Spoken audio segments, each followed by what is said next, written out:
رمضان المبارک ایک بار پھر ہماری زندگیوں میں داخل ہوا ہے۔ اللہ تبارک تعالیٰ کا محبوب ترین مہینہ، جو یقیناً ہمارے لیے رحمت و برکت کا باعث ہے۔ یہی وہ مہینہ ہے جس کے لیے اللہ تعالیٰ نے فرمایا، روزہ میرے لیے ہے اور میں خود اس کا بدلہ دوں گا۔ حضرت ابو ہریرہ رضی اللہ تعالیٰ عنہ فرماتے ہیں کہ حضور سرور کائنات صلی اللہ علیہ وآلہ وسلم نے ارشاد فرمایا، رمضان میں آدمی کا ہر عمل 10 گناہ سے لے کر 70 گناہ تک بڑھ جاتا ہے۔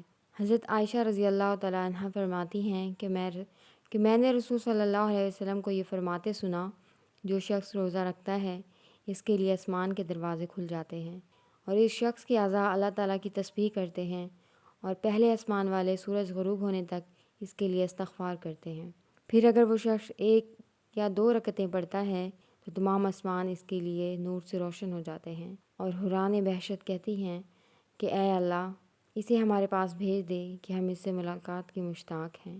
اور اگر لا الہ الا اللہ، سبحان اللہ یا اللہ اکبر کہتا ہے تو 70,000 فرشتے اس کا ثواب لکھنا شروع کر دیتے ہیں اور غروب آفتاب تک لکھتے رہتے ہیں۔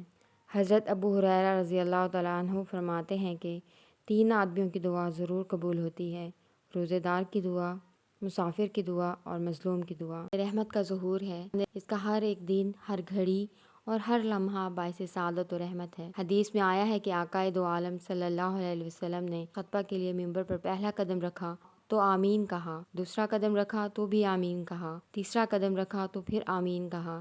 صحابہ حیران ہوئے کہ آج کا عمل دستور کے خلاف تھا۔ عرض کی یا رسول اللہ، ایسا کیوں؟ آپ صلی اللہ علیہ وسلم نے فرمایا، ابھی جبرائیل علیہ السلام تشریف لائے تھے، انہوں نے 3 باتیں کہی ہیں۔ پہلی یہ کہ جس شخص کی زندگی میں رمضان آئے اور وہ اس سے فائدہ اٹھا کر اپنے گناہ نہ بخشوائے، اس پر اللہ کی لعنت ہو، تو میں نے آمین کہا۔ دوسری یہ کہ جس شخص کی زندگی میں اس کے والدین زندہ ہوں اور وہ ان کی خدمت نہ کر سکے، اس پر لعنت ہو، میں نے اس پر بھی آمین کہا۔ تیسری یہ کہ جس شخص کے سامنے میرا نام لیا جائے یا خود کہے اور وہ مجھ پر درود نہ بھیجے، اس پر بھی لعنت ہو، میں نے اس پر بھی آمین کہا۔ یہ حدیث زبان زد عام ہے، جس سے رمضان کی اہمیت کا اندازہ ہوتا ہے۔ ہمیں چاہیے کہ ہم اس ماہ مبارکہ میں اس کی ہر ایک ساتھ سے فائدہ اٹھائیں اور اپنے گناہوں اور خطاؤں کو بخشوانے کا سامان پیدا کریں۔ مختلف بزرگان دین نے رمضان المبارک میں فرائض و واجبات کے علاوہ مختلف عبادات، تسبیحات، وظائف اور دعاؤں کی تلقین کی ہے۔ اصل مقصد یاد الہی، اللہ تعالیٰ کا ذکر و شکر اور اس رب کریم کے سامنے اپنی عاجزی و انکساری کا اظہار کرتے ہوئے بخشش کی طلب ہے۔